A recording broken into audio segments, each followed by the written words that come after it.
If you study Japanese history, you will often hear that it is important to understand the flow. However, once you actually start studying it, many people may find that they no longer understand the flow. This video is aimed at those people. First, to give you an experience of what it is like to grasp the flow, I will give you a rough outline of Japanese history. A long time ago, many people lived in the Japanese archipelago. Gradually, they began to live in groups. And within that group, a hierarchical relationship developed.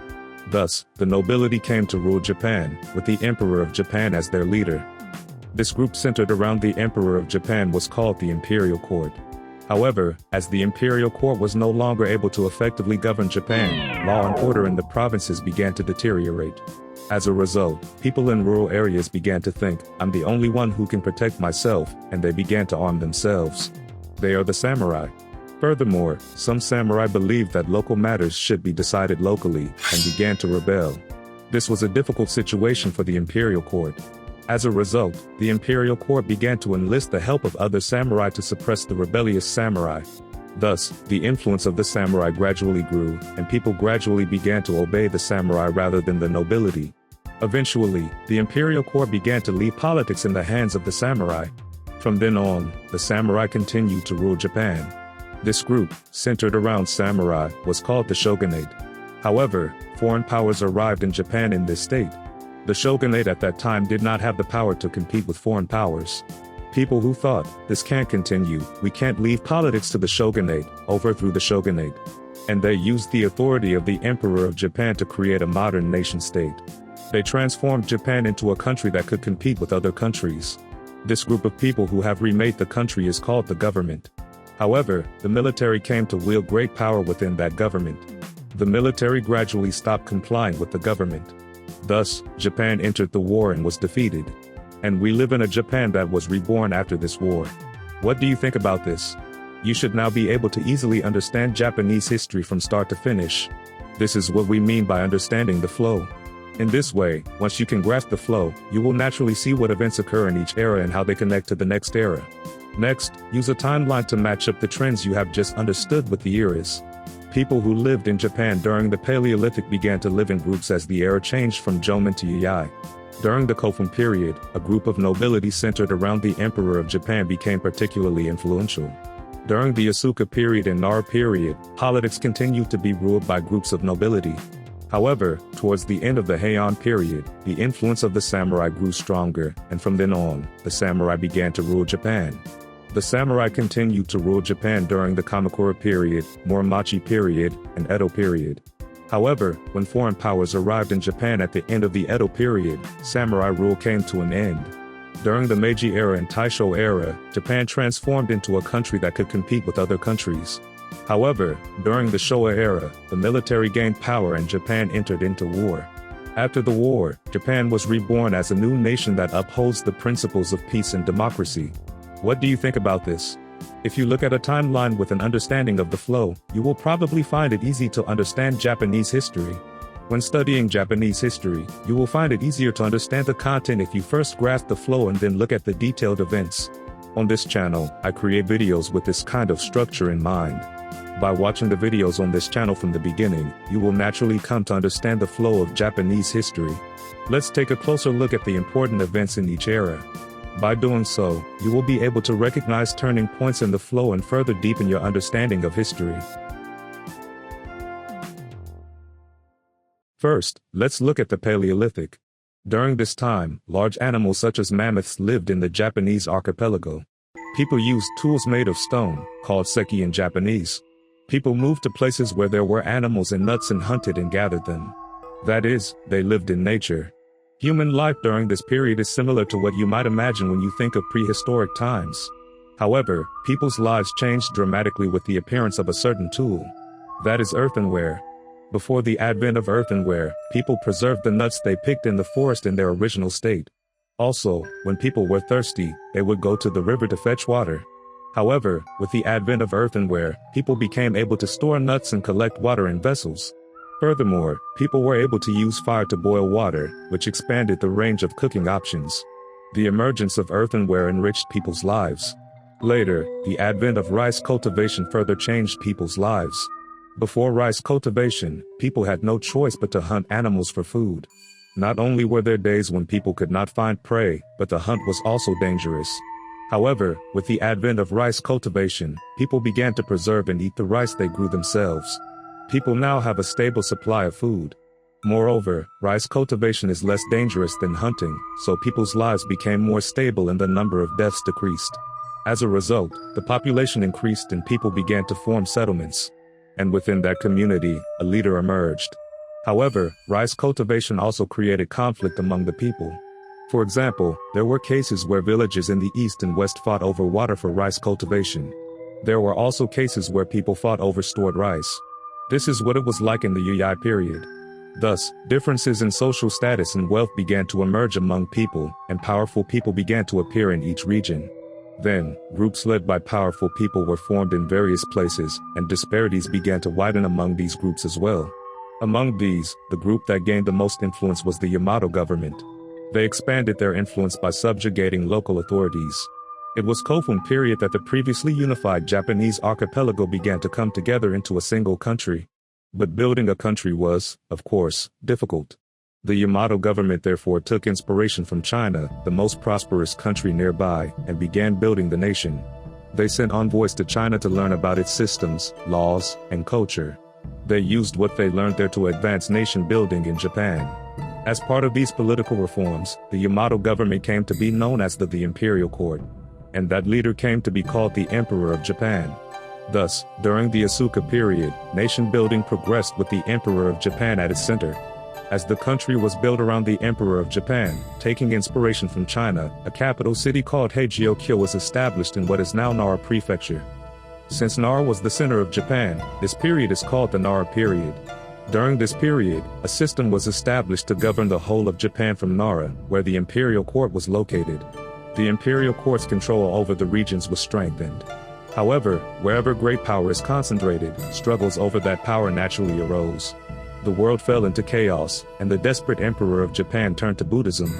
The Emperor of Japan hoped to bring peace to the country through the power of Buddhism. However, as a result, Buddhism became too powerful. Gradually, Buddhist influence began to extend into politics. So, in order to get away from Buddhist influence, the Emperor of Japan moved the capital north and built Heian-kyo. Since Heian-kyo was the political center, this period is called the Heian period. However, even there, another force became too powerful. It was in nobility. A power struggle broke out among the nobility who supported the Emperor of Japan. In the end, the Fujiwara clan emerged victorious. Thus, the Fujiwara clan gained real political power and the Emperor of Japan became merely a figurehead. And over time, the local situation changed.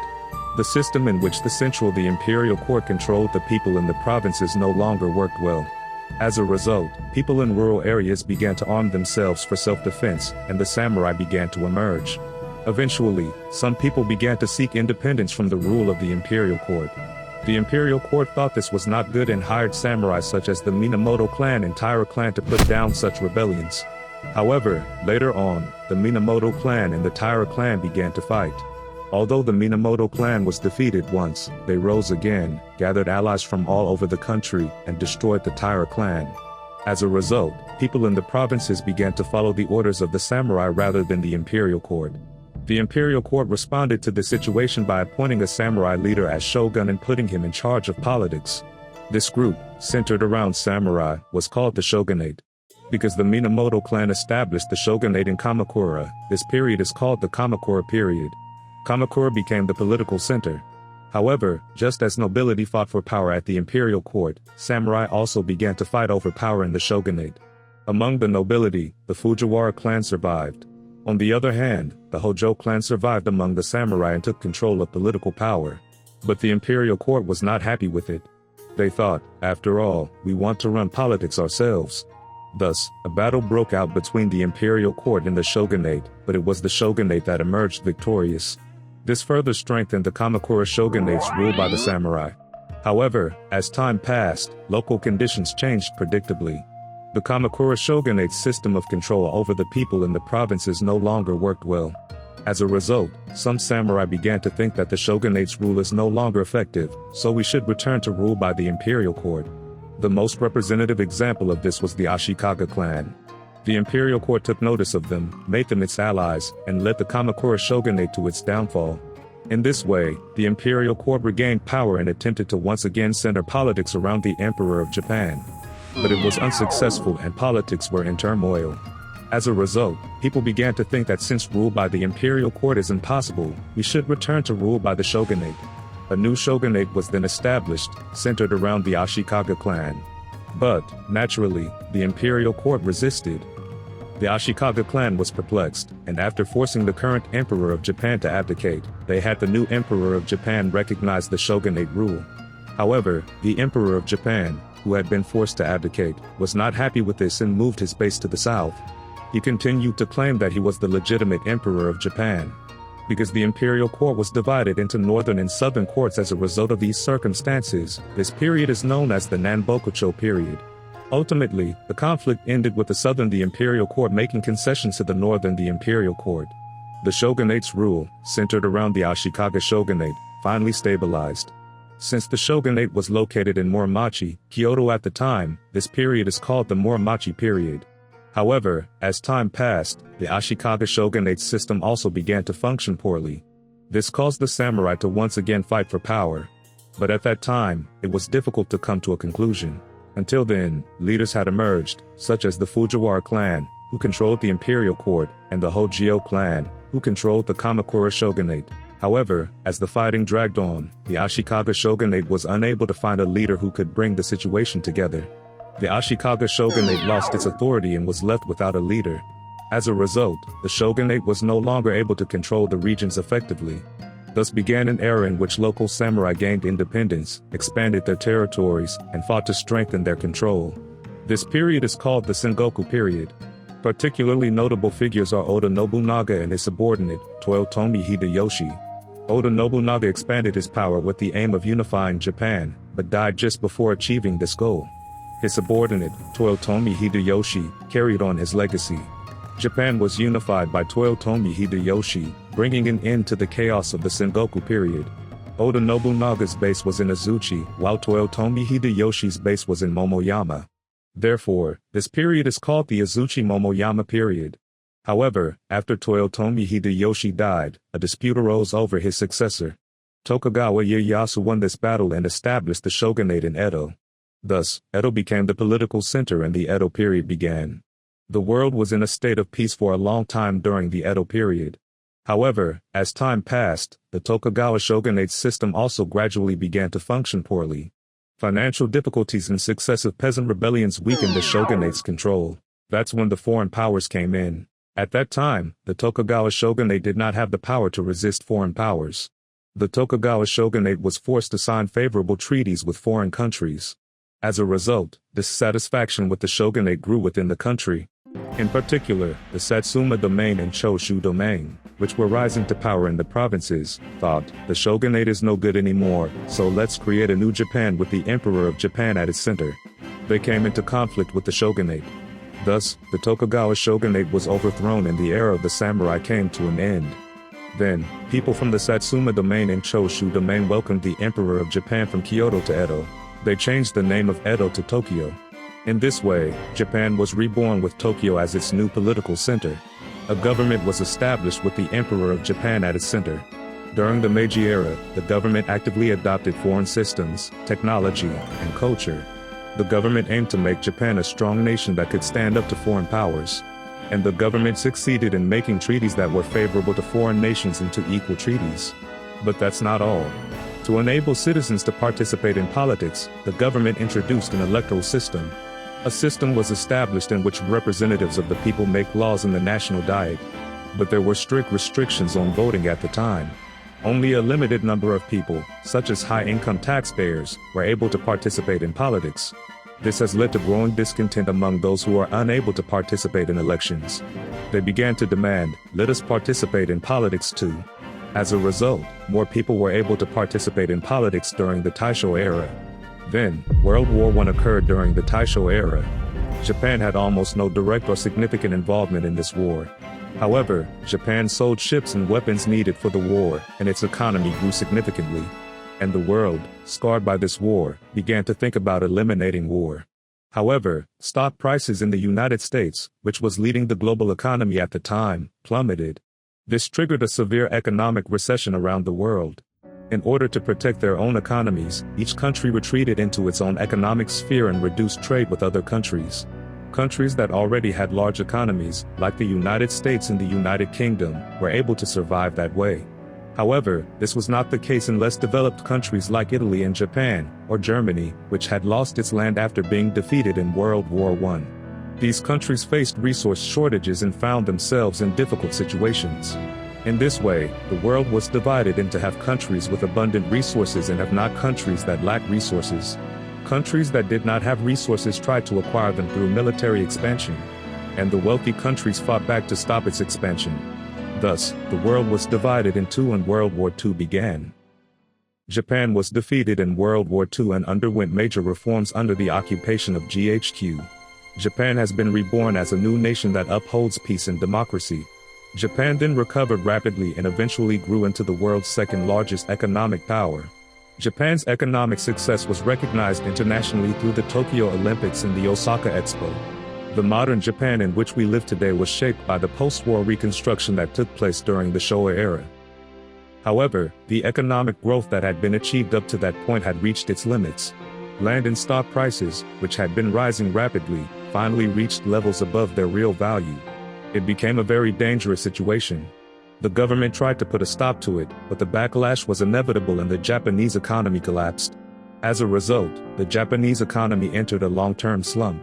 Under these circumstances, society has changed, the birth rate has declined and the population has aged, and there is now a need to review various systems. Japan faces many challenges, such as labor shortages and disaster prevention.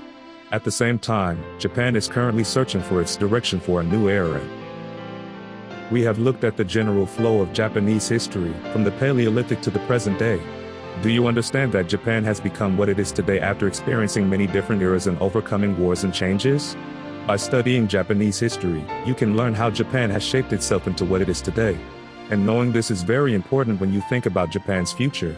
I hope this channel will serve as an opportunity for you to think about what kind of society you want to create in the future.